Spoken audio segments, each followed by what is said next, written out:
All right, ladies and gentlemen, welcome back to the channel. It is Wednesday, and you know what that means. Time for another episode in our series of the Kybalion Hermetic Philosophy.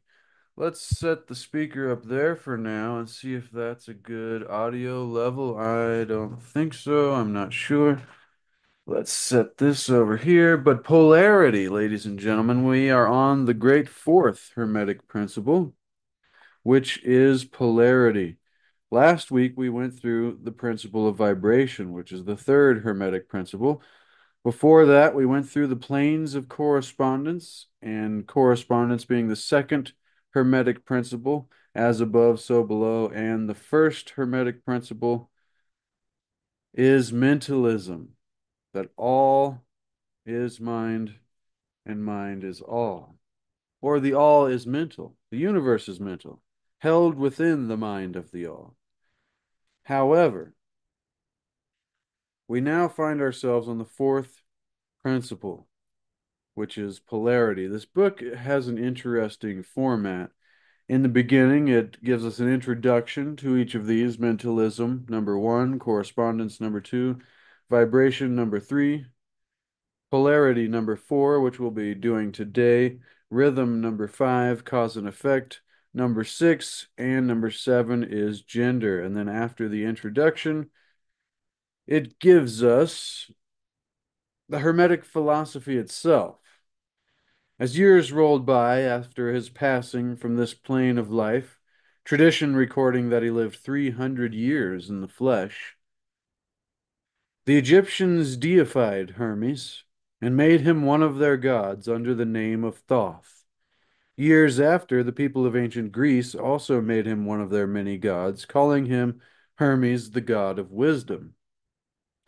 Egyptians revered his memory for many centuries, tens of centuries, calling him the scribe of the gods, and bestowing upon him distinctively the ancient title Trismegistus, which means the thrice great, or the great great, the greatest great, etc. In all the ancient lands, the name of Hermes Trismegistus was revered, the name being synonymous with the fount of wisdom. And so, after explaining to us the Hermetic philosophy, it went into the seven Hermetic principles in short, going through each of those as we just named, and then into mental transmutation, which was mental alchemy. Mind, as well as metals and elements, ladies and gentlemen, may be transmuted from state to state, degree to degree, condition to condition. Now, this is a great secret of reality for us here, is to discover this possibility that we can transform, change our mental states from state to state, degree to degree, condition to condition, pole to pole, most importantly, vibration to vibration. True Hermetic transmutation is a mental art known as mental alchemy. And so that was an incredible chapter. We went through mental transmutation, and then we found ourselves in discovery of the all, which is God, the source for everything that we see and do not see. Under and back of the universe of time, space, and change is ever to be found the substantial reality, the fundamental truth. And so, man, considering the universe of which we are a unit, sees nothing but change in matter, forces, and mental states. But he sees that nothing really is, but that everything is becoming and changing.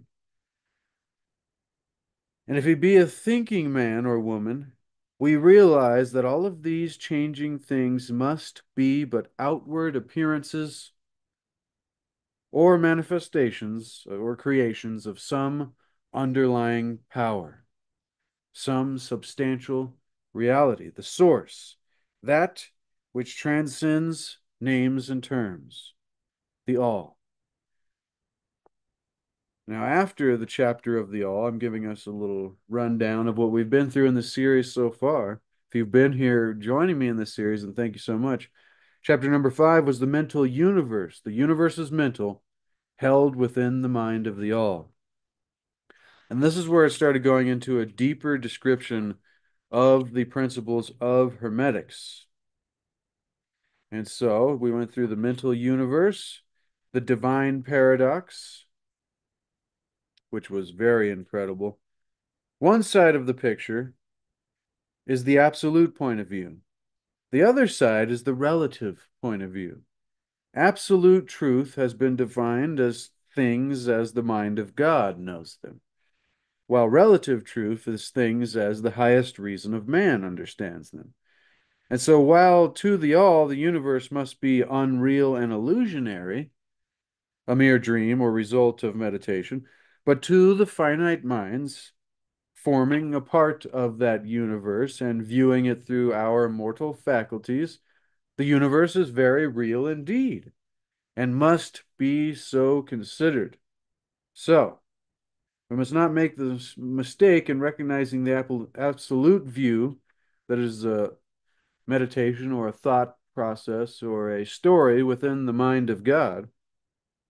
We must not make the mistake of ignoring or denying the facts and phenomena of the universe as they present themselves to us here in the physical realm, to our mortal faculties. For we are not the all. We are a part of it, but we are not it entirely. That was the divine paradox, that we are part of it, but not it. But it is also immanent, inherent, and abiding within everything here. Read the message of the Kybalion and follow the example of quote unquote the wise, avoiding the mistake of the half wise who perish by reason of their folly, and seeing this half truth that everything is just an illusion and it doesn't matter, because it does to us here. And then 7 was the all in all, which is what we just stated. The Hermetic teachings are to the effect that the all is immanent in, remaining within, inherent, abiding within its universe, every part, particle, unit, or combination within the universe. And this statement is usually illustrated by the teachers by a reference to the principle of correspondence. And then we went through correspondence and the planes of correspondence, which once again, as above, so below, as below, so above. We can make correlations. And we went through the different planes of reality, the great physical plane, the great mental plane, and the great spiritual plane, and the 7 minor planes of each of those. The most interesting part about the physical plane there is that there's 3 planes of matter and 3 planes of energy, but in between those, as an intermediary, was the ethereal substance, the ether. The plane of ethereal substance comprises that which science speaks of as the ether, a substance of extreme tenuity or an elasticity pervading all universal space, and acting as a medium for the transmission of waves of energy, such as light, heat, electricity, information.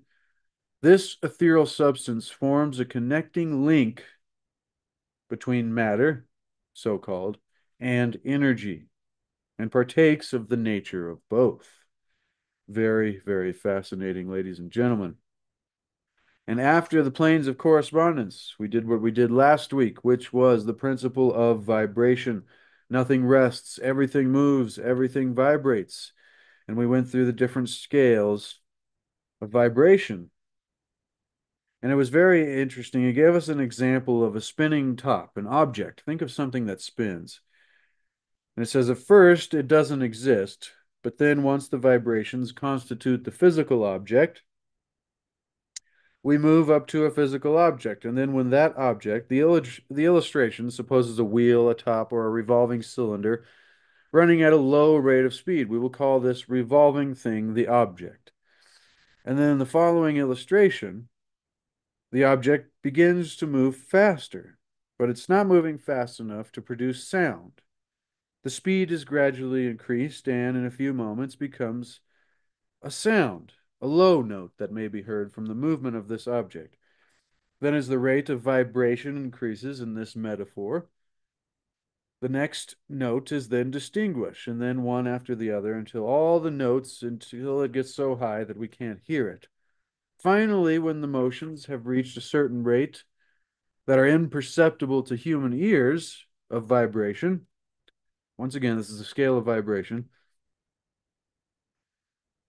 then comes the next stage of heat. The vibrations increasing through sound go to temperature. And then, after quite some time, the eye catches a glimpse of the object becoming a dull reddish color. It starts to glow from the heat. So we go from vibration in the non physical realm to vibrations creating or manifesting physical objects. And then the physical objects, continuing in the scale of vibration, begin to create sound. And then even higher on the scale of vibration, sound transfers to heat and temperature transfers through vibration to light. And then as the rate increases, the red color becomes brighter into an orange, into a yellow, finally shades of green, blue, indigo, finally violet. And then the violet shades away and all color disappears, moving on to higher rates of vibration, once again in this metaphor, and subtle rays of light, X-rays and other things, etc. Electricity and magnetism are emitted when the appropriate rate of vibration is attained. So when the object reaches a certain rate of vibration, its molecules disintegrate and resolve themselves into the original elements or atoms. So back from the source, when it was non-created, all the way through created, and all these different levels of vibration, all the way up to the highest form of light. This might be a description of ascension to light bodies, if that's something that you adhere to, which is an interesting thought process I like to think of. And it goes all the way up to there until it is non-physical again. And that, let's see what it says here. Vibrations continually increase. The object would mount up the successive states of manifestation and would in turn manifest the various mental stages after the physical stages. Remember the great physical plane, mental plane, and then spiritual plane. So vibration is the scale that goes through each of these planes. You could also think of this similar to the scale of consciousness, but different in its working. But manifestation would in turn manifest the various mental stages and then on to the great plane of spirit, then on spiritward, and it would finally re-enter the all, which is the source where it came from. The object, however, would have ceased to have been an object long before the stage of ethereal substance was reached, going from matter to energy. So, for that example, that was an explanation of the scales of vibration, which was, once again, the third Hermetic principle. Now, thank you for joining me, ladies and gentlemen. Once again, we are reading the Kybalion, Hermetic Philosophy, Three Initiates for purposes of teaching and commentary and expanding the mind. So through an increased awareness, we can increase the quality of our lives and the lives of those around us. Once again, reading for purposes of entertainment, commentary, education, whatever you would like to call it. Teaching and commentary is what I like to think. Chapter number 10. Polarity. Everything is dual. Everything has its poles. Everything has its pair of opposites. Like and unlike are the same. Opposites are identical in nature, but different in degree. Extremes meet. All truths are but half-truths, and all paradoxes may be reconciled. The great fourth Hermetic principle, the chapter begins, the principle of polarity embodies the truth that all manifested things have two sides, two aspects, or two poles, a pair of opposites. So all manifested things, everything that seems to be a distinct thing has its poles, its aspects, its opposites. with manifold degrees between the two extremes. The old paradoxes which have ever perplexed the minds of men are explained by an understanding of this principle. Man has always recognized something akin to this principle and has endeavored to express it by such sayings, maxims, and aphorisms as the following: everything is and isn't at the same time. Another one is all truths are but half truths, or every truth is half false. Or the other more common saying that most of us know, there are two sides to everything.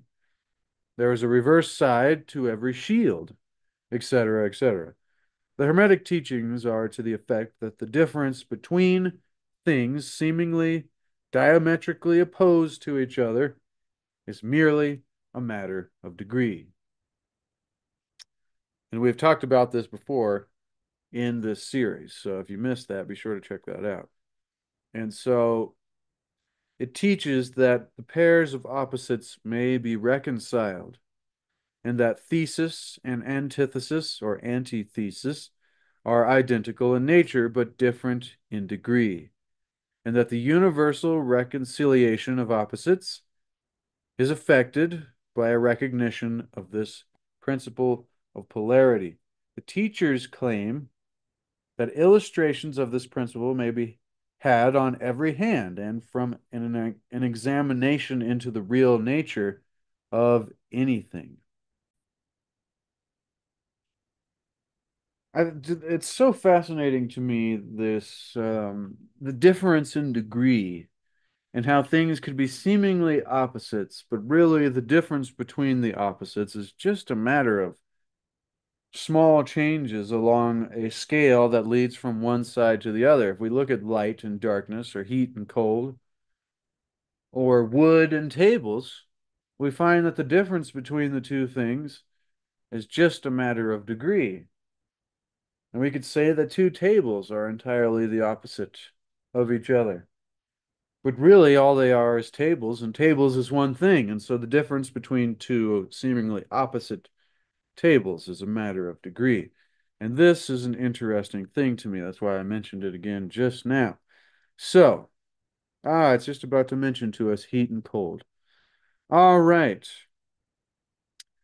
The teachers claim that illustrations of this principle may be had on every hand and from an examination into the real nature of anything. They begin by showing that spirit and matter, which are the opposite poles of the three planes of reality, or the three great planes, which is once again the physical, the mental, and the spiritual plane. But they're telling us here that spirit and matter are but the two poles of the same thing, the intermediate planes being merely degrees of vibration. So once again, this scale, all the way from the most densest, pure, hardest, coarsest, whatever you want to call it, the most dense, I guess, form of matter, all the way up to spirit, is but one scale of vibration and creation, manifestation. They show that the all and the many, so that God and everything that is manifest or created are the same, the difference being merely a matter of degree, of mental manifestation. Thus, the law and laws are the two opposite poles of one thing. Ah, ah. So the law, like the ultimate rule of reality, and laws, all of the other laws that are underneath of that, are the same thing. They are just different in a matter of degree. Likewise, principle and the many different principles that there are, and also infinite mind, which is the mind of God, and finite mind, which is our minds, are also the same thing, with the difference merely a matter of degree. Then passing on to the physical plane, they illustrate the principle by showing that heat and cold are identical in nature, the differences, once again, being merely matter of degrees. In this case, we actually call it a degree.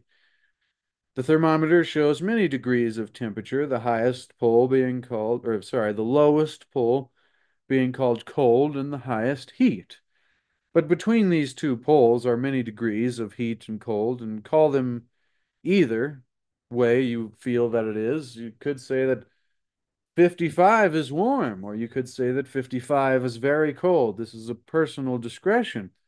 Between these two poles, once again, are many degrees, and call them either, and you are equally correct, because they are the same thing. This is polarity. The higher of the two degrees is always warmer, while the lower is always colder. There's no absolute standard.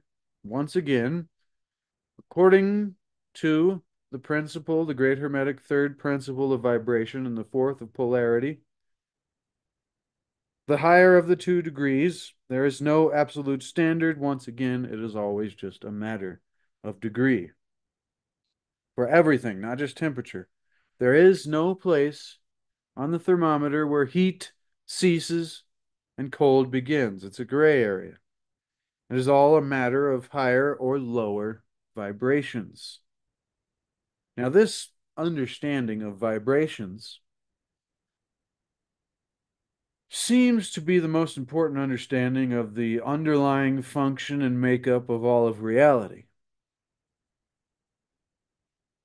The very terms high and low, which we are compelled to use, are but poles of the same thing, once again. The terms are relative. And so, keeping that in mind, so when it comes to east and west, travel across the plane and in an eastward direction, and you will reach a point which is called west at your starting point, and you will return from that westward point. Travel far enough north, and you will find yourself traveling south, or vice versa. Now, this can be debated amongst different topics. You know what I mean. Light and darkness are poles of the same thing with many degrees between them. The musical scale is the same. Starting with C, you move upward through all of the notes until once again you reach another C, and so on. And the differences between the two ends of the board being the same, with many degrees between the two extremes. The scale of color is once again the same, higher and lower vibrations being only difference between high violet and low red. Large and small are once again relative. So we come to noise and sound. This is why, accidentally, I think the universe had me go through the scale of vibration there from non physical to physical to sound to heat to light and on to the ethereal planes of energy. But once again, sound. Do-do-do-do. Noise and quiet, hard and soft. They all follow this rule. Likewise, sharp and dull, positive, negative are two poles of the same exact thing, which countless degrees continually between the two poles. Everything is the same, merely a difference in the matter of degree. This is discussed in the Tao Te Ching and many other spiritual philosophical works, talking about oneness and duality and the paradoxical unity in duality. This is something I originally learned listening to Dr. Wayne Dyer, but apparently he knew a whole lot more than I thought he did. I never knew he was a Hermeticist, but he must have been. But all great spiritual philosophies seem to relate and talk about the same kind of things, so I'm sure you've heard this idea spoken about elsewhere. Now, so good and bad. I mean, it always comes down, if God is love and all things are good, then why is there evil? And why is there bad? And why do bad things happen to good people? Well, this is a great question. And I give much honor and reverence to those wondering and asking this question because it perplexes us here in our finite viewpoints existing within time and space here in the physical realm because we can't zoom out of that and see hundreds and thousands of years and see that one finite event that we think is terrible or evil, even though it may be, we would have a much different perspective zooming out of time. Now, good and bad are not absolute. We call one end of the scale good and the other bad, or one end good and the other evil, according to the use of the terms. A thing is, quote unquote, less good than the thing that is higher in the scale, but that less good thing, in turn, is still more good than the thing next below it, and so on. The quote unquote more or less being regulated by the relative position of what we're focusing on in the scale.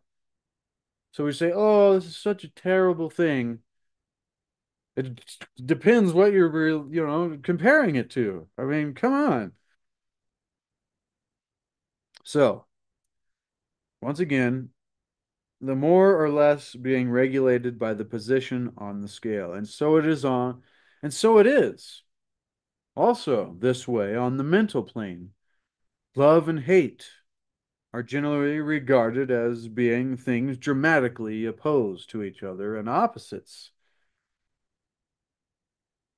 entirely different and even unreconcilable. But we apply the principle of polarity and we find that there is no such thing as absolute love or absolute hate, as distinguished from each other. The two are merely terms applied to the two poles of the same thing. Beginning at any point of the scale, we find more love or less hate. And as we ascend the scale and find, and rather more hate or less love as we descend the scale. This being true no matter from what point, high or low, we may start. So there are degrees of love and hate, and there is also a middle point where like and dislike become so faint that it is difficult to distinguish the difference between them. Once again, courage and fear come under the same rule. The pairs of opposites exist everywhere. Where you find one thing, you find its opposite and the two poles. So, what does this mean to us? I'll ask now, what does this mean to you? Because, I mean, I could just keep reading and saying things like this. And this is the fact that enables Hermeticists to transmute one mental state into another. But that's the most important part, is that we must discover, ladies and gentlemen, those of you that are actually listening, thank you for being here. I love and appreciate each and every one of you that spend time with me and all the wonderful authors and poets and mystics, philosophers, and sages of the ages. But really, like, what does this mean? What this means is all these things that we've been calling this or that, and oh, I hate this and I love this, or this sucks and this is wonderful, this is terrible, this should be that way and this shouldn't be that way, and these are the things that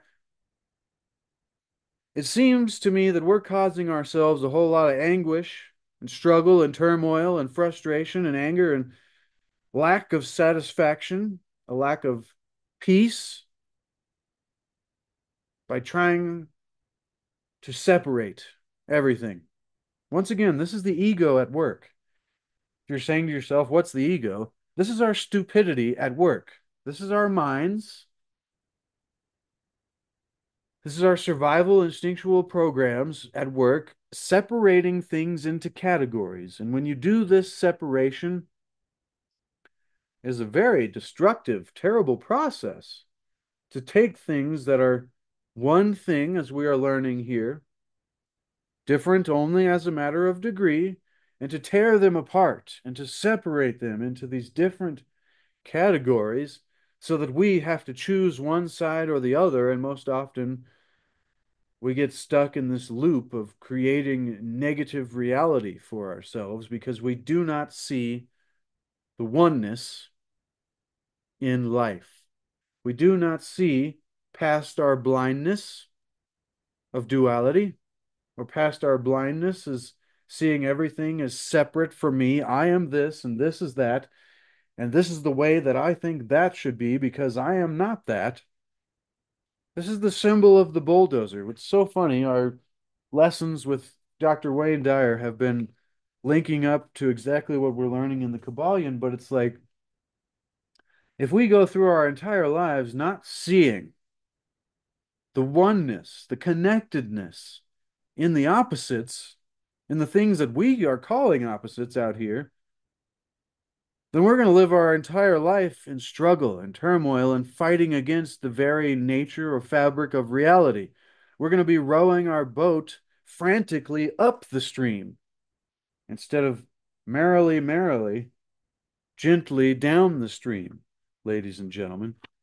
So, this is why we're here. This is why we're talking about this, because nobody seems to want to take the time out of their life to stop and think and create a new awareness, a new understanding of reality in ourselves, so that through this new awareness, we can begin to change our thoughts and change our life and change the way that we look at things in our life. And then our life and the things that we look at will begin to change for us in a positive way. But so many of us want to get pissed off at the news or complain about how many terrible things are going on in the world all the time, and this is what we seem to want to fill our attention and our time with. Well, time and attention are our most valuable assets. So where are you putting your attention right now? On something terrible? Well, if it's something you're dealing with personally, then that's a different thing. But once again, it is merely, it is merely a difference in a matter of degree, as we have learned so far in this lesson of the principle of polarity. I just find it important there to state what this could mean for us and why I'm even looking into this. Do I really care that everything in the universe is just difference in a matter of degree and it's all the same thing? No. Do I really care that this understanding and this awareness can help us live our lives in a positive, more appreciative, harmonious, understanding, resonant, loving kind of way? Yes. And that is why we are here, ladies and gentlemen. So, sorry for my ramble. I found that important to say. So, now back to the material. Once again, where you find one thing, you find its opposite, the two poles. The pairs of opposites exist everywhere, but are yet one thing as a matter of a difference in degree.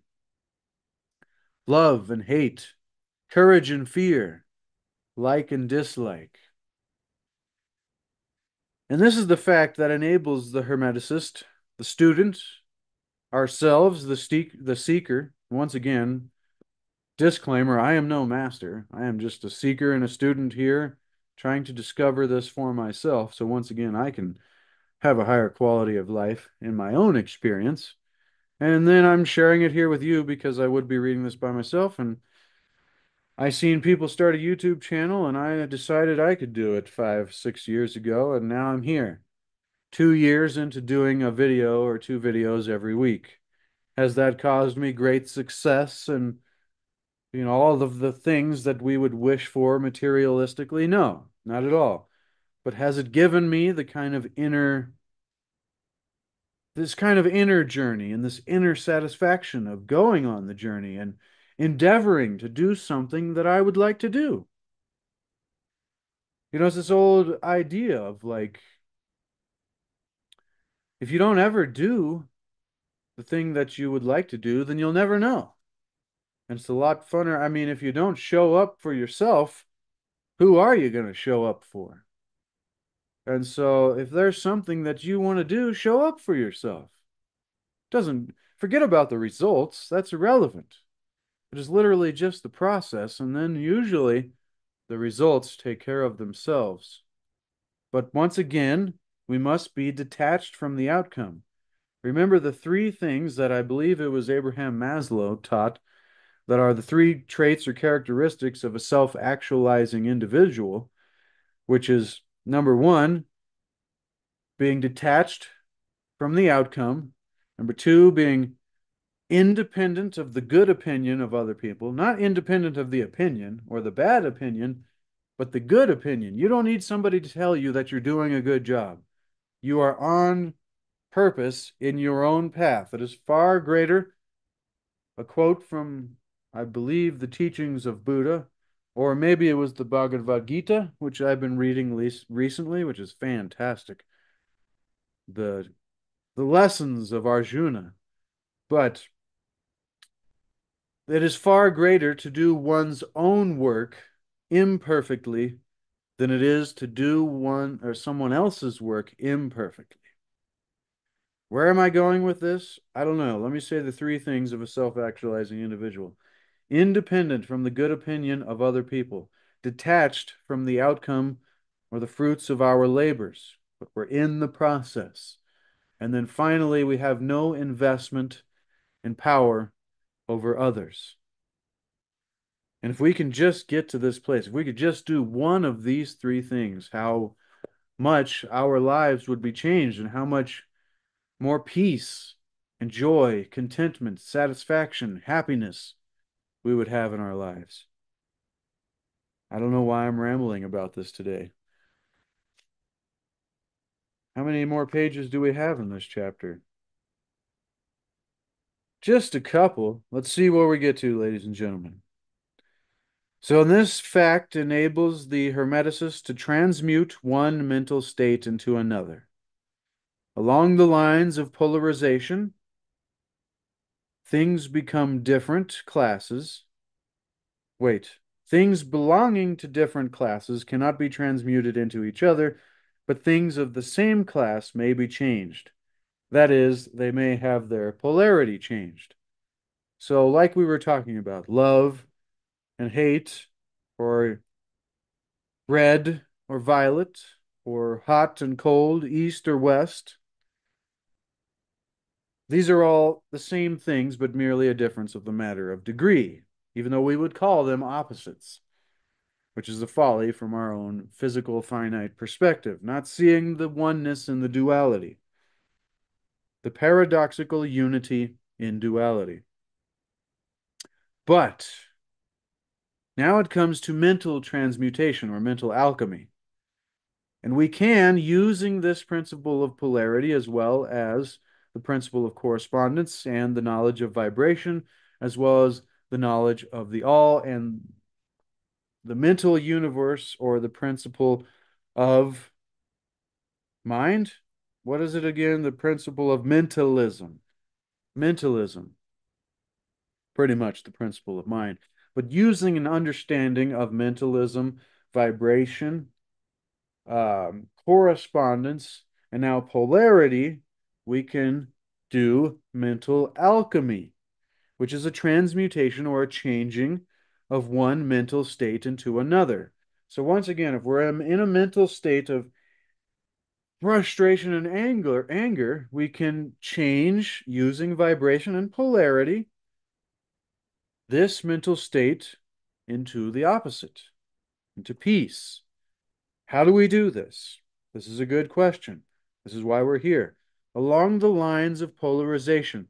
So once again, things belonging to different classes cannot be transmuted into each other, but things of the same class may be changed, or at least they can have their polarity changed along the scale. This, what does this mean? So classes, what is it talking about by classes?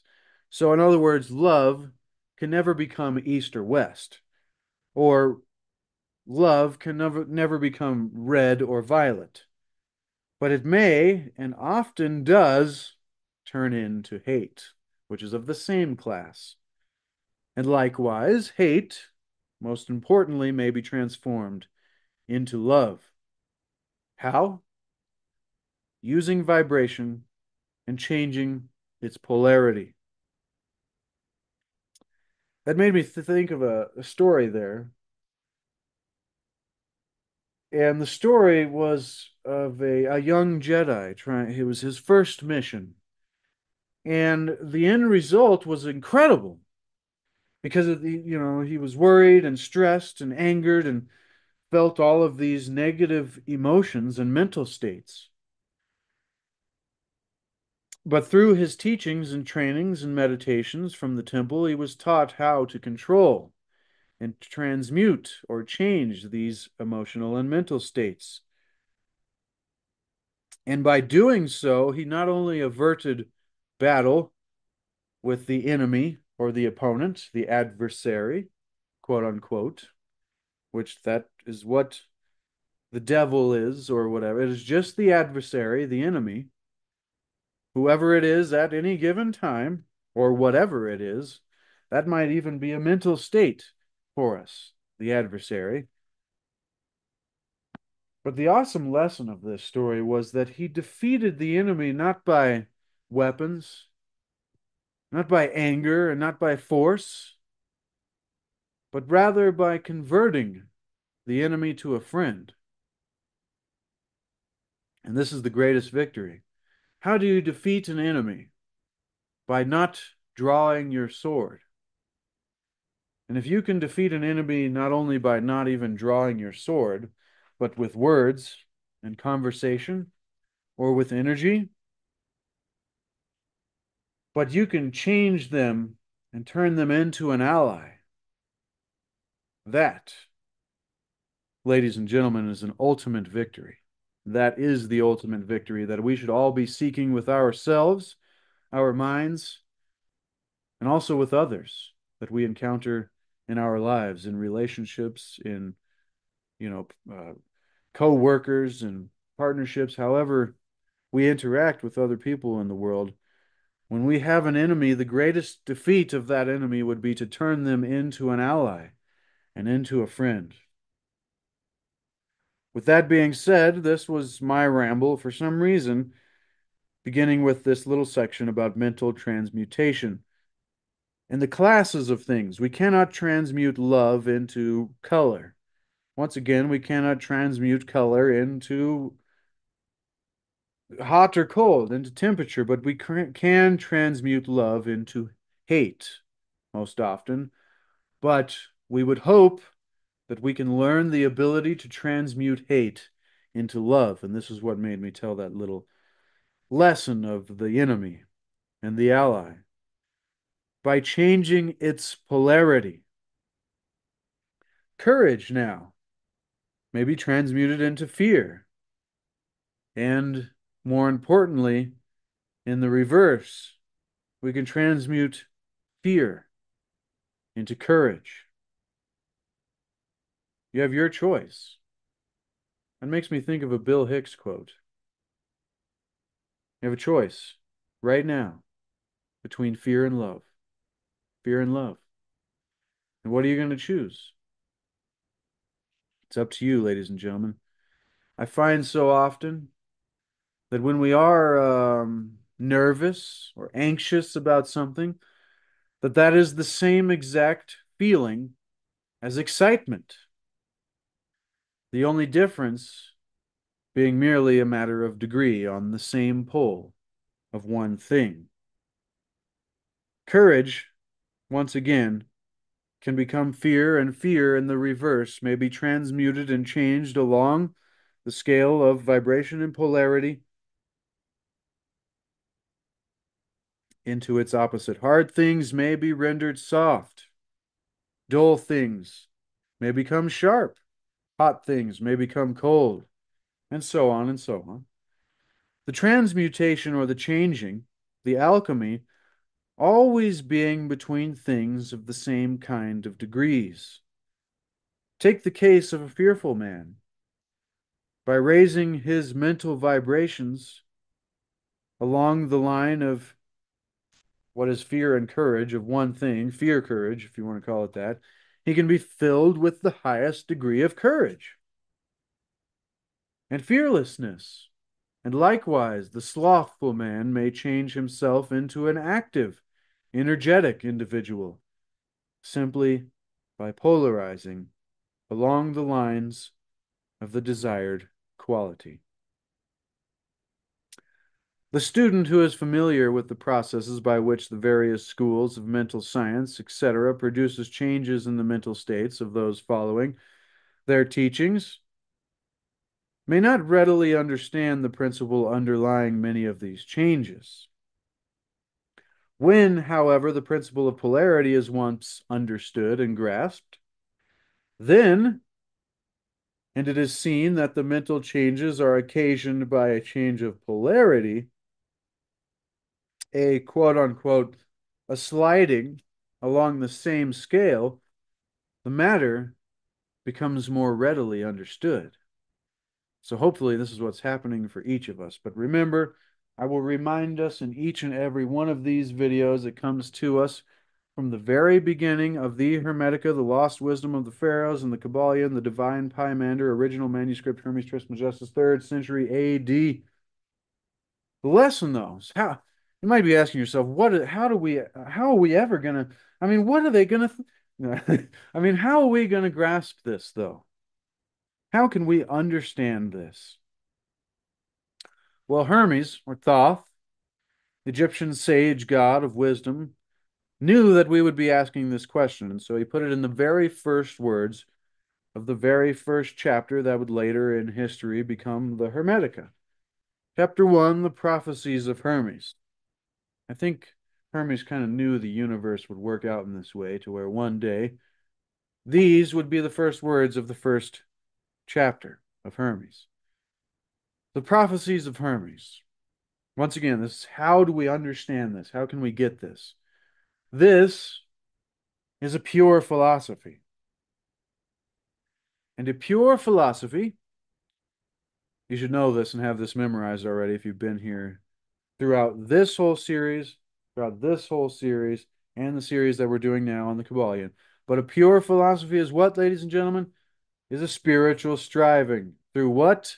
A constant contemplation. You got it. For why? To attain true knowledge. Of what? Atum, the one God. In other words, reality, everything, the all. And so let me say that once more.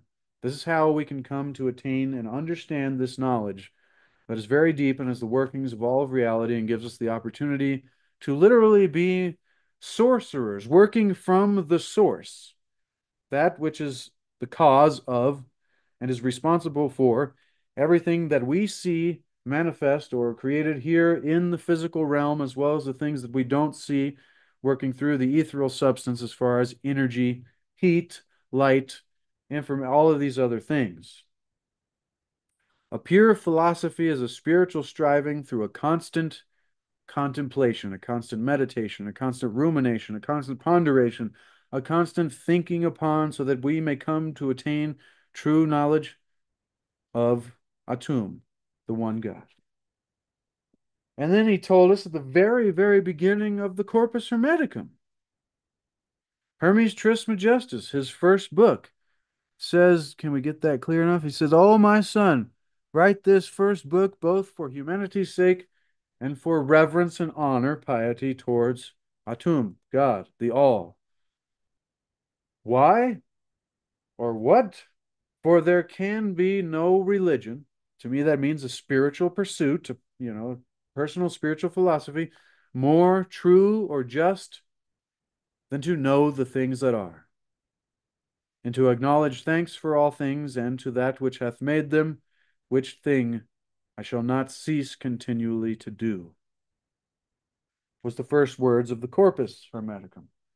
So with those two lessons of the very first words of both of these books, we find the great teaching is that There can be no greater spiritual pursuit than to seek to know the nature of reality, the all, and to discover this pure philosophy for ourselves. Why? So that we can increase the quality of our lives and the lives of those around us. And then that we may see that this is all a creation of God and that we are a part of it. And then when we may appreciate that and tend to it and keep it. And that's really the only meaning of life and the purpose of life. If you find that dull and boring, then sure, go enjoy all the materialistic things that we all do anyways here. But I think you'd be missing out on a great, a great spiritual part of your life. But to each their own, which is fine. Once again, I'm not saying that anybody should be any way. But this is just what I find fascinating. Now,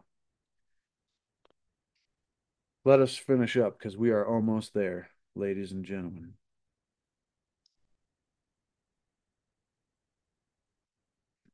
The student will readily recognize that in the mental states, as well as the phenomena of the physical plane, there are two poles.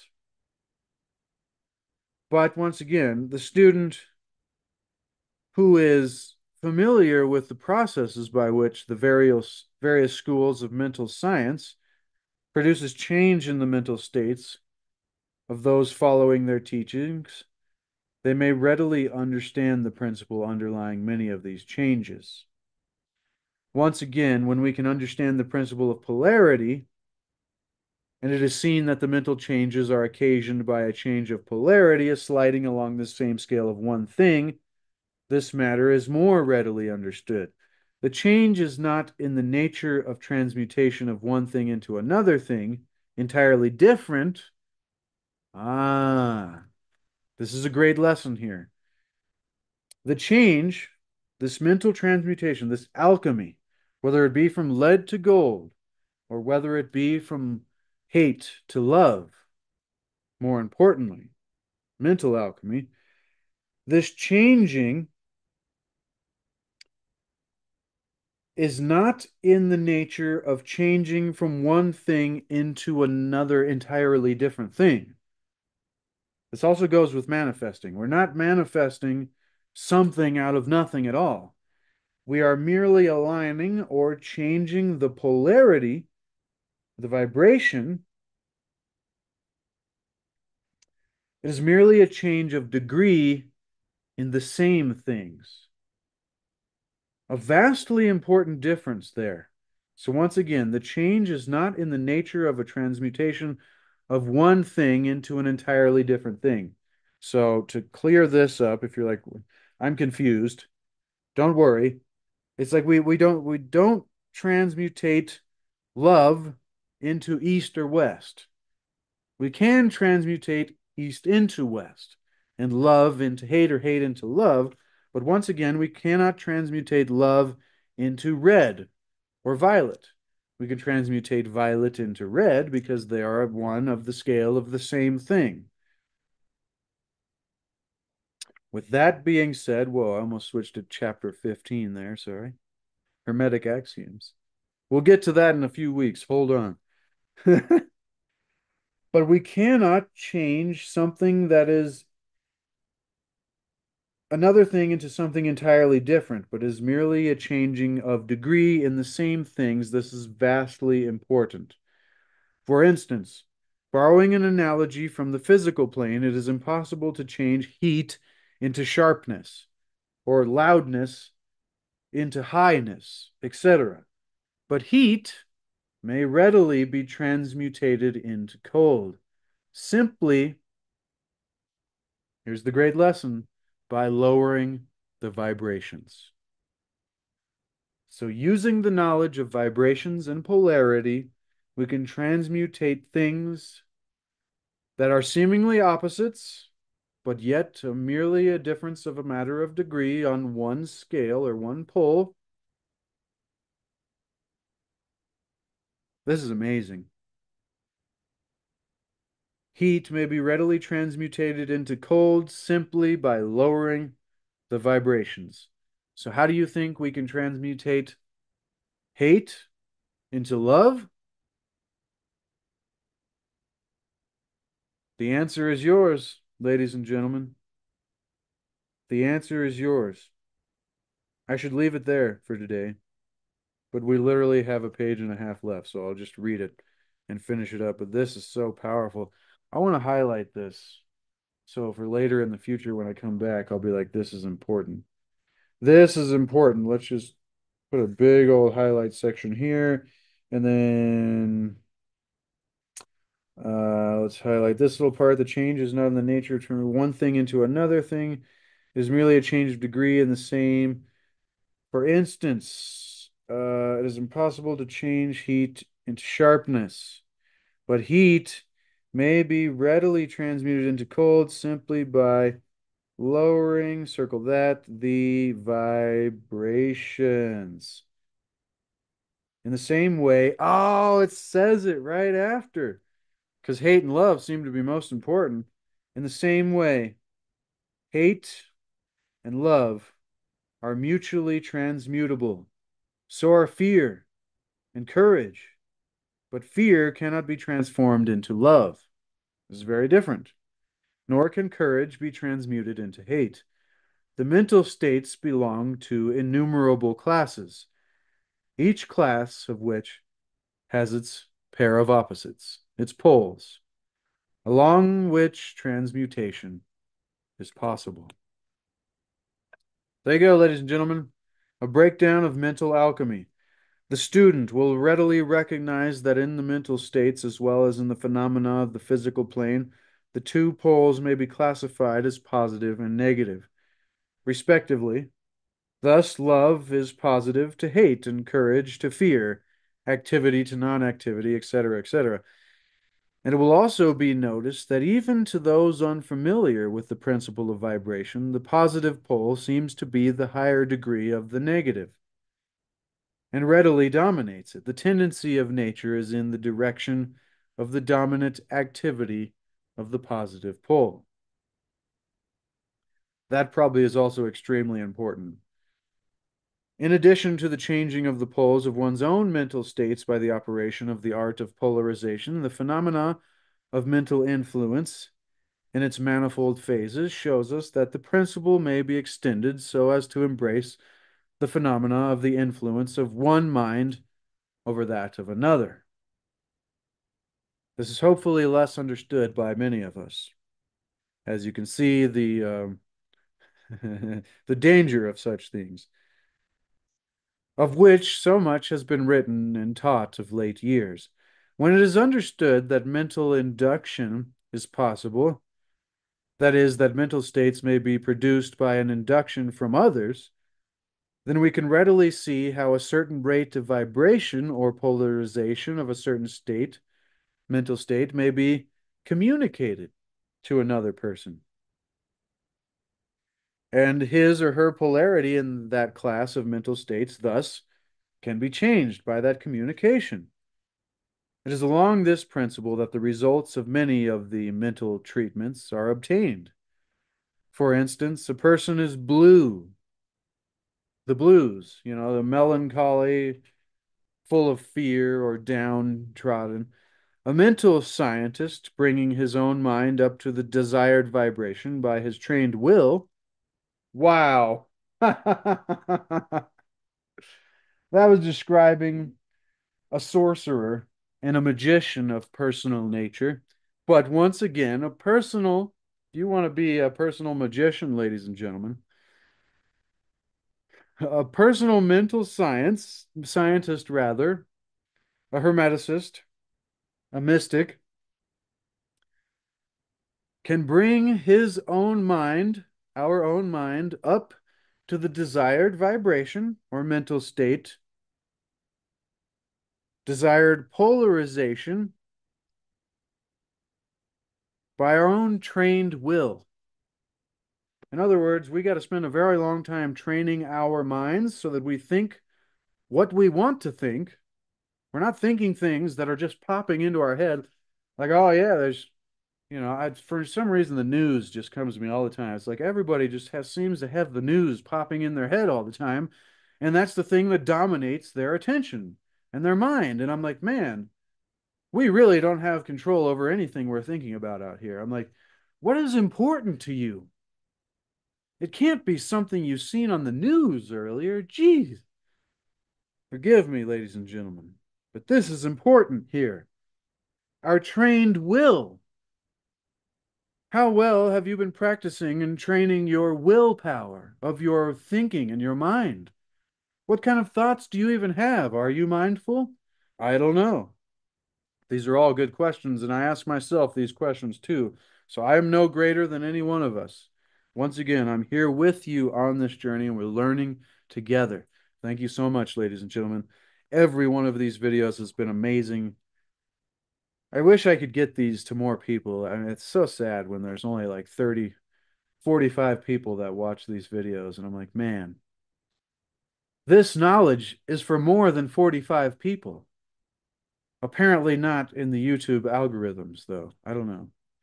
Maybe I don't do good clickbaity titles like the three things you need to transform your life using the Hermetic principle of polarity. I don't know. But, anyways, let us finish up. It's probably been an hour. That's probably the reason nobody watches these videos. I should just do 10-minute segments of all of this, but then you would learn nothing.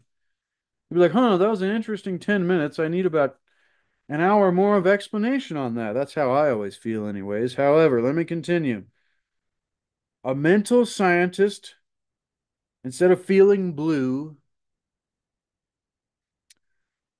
bringing his own mind up to the desired vibration of his trained will, and thus obtaining the desired polarization in our own case, then produces a similar mental state in the other by induction. The result being that the vibrations are raised and the person polarizes towards the positive end of the scale instead of towards the negative. And his fear and other negative emotions are thus transmuted to courage and similar positive mental states. Highlighter, again, rewind, reread, read, listen. This is important. The results of this is incredible. This chapter, I tell you what. Polarization of certain mental state communicated to another mental treatments. We're going to circle that. Person is blue. Circle that. Full of fear. Now, a mental scientist. Deuces, boom. Person polarizing. Coming out of fear and other negative emotions that are transmuted from vibration up to positive mental states. A little study will show you that these mental changes are nearly all along the line of polarization, the change being merely a matter of degree. The change being one of degree rather than of kind. A knowledge of the existence of this great Hermetic principle will enable the student to better understand his or her own mental states and also those of other people. The student, the seeker, the neophyte, he or she will also see that these states are all matters of degree, and seeing thus, he or she will be able to raise or lower the vibration at will, using their will to change our mental poles and thus becoming master of our very own mental states. Instead of being their servant and slave, we become the master of our minds. And by his or her knowledge, the student will be able to aid our fellow human beings intelligently and by the appropriate methods change the polarity when the same is desirable. We advise all students to familiarize themselves with this principle of polarity, for a correct understanding of the same will throw light on so many, many difficult subjects that we face here in the physical realm, in our lives. And that, ladies and gentlemen, is a boon to the principle of polarity in the tenth chapter of the Kybalion Hermetic philosophy. Wow, ladies and gentlemen, that was incredible. That was amazing. I'll pick up the lid to my highlighter. Fell off here in a minute after I finish up this video, but that was an ultimate life lesson. That was incredible. I look forward to watching the premiere of this here later on today with you in the chat room so I can re-listen to this because this is so deep, like I said, a constant contemplation, a pure philosophy is a spiritual striving through a constant contemplation to attain knowledge of this, to attain an understanding of this wisdom and this knowledge, and then to be able to apply it and put it into action in our lives. Because knowledge is meaningless unless we use it. So don't let it sit around, because if you don't use it, then you'll lose it, ladies and gentlemen. We will leave it there. That was amazing. Remember, ladies and gentlemen, to seek to achieve and maintain happiness through enlightenment. What is enlightenment? To me, it's a greater awareness and understanding of the nature of ourselves, of reality, spirituality, psychology, everything. So that through this awareness, we can increase the quality of our lives and the lives of those around us. Remember to seek to discover the lost wisdom of the ages and the mysteries of our history. And also keep in mind that there is no way to happiness. Why? Well, because we got to transmutate it mentally on the scale of vibration and polarity. No, because happiness is the way. It is what we must create the ability within ourselves to bring to life. It isn't a result, it is a process.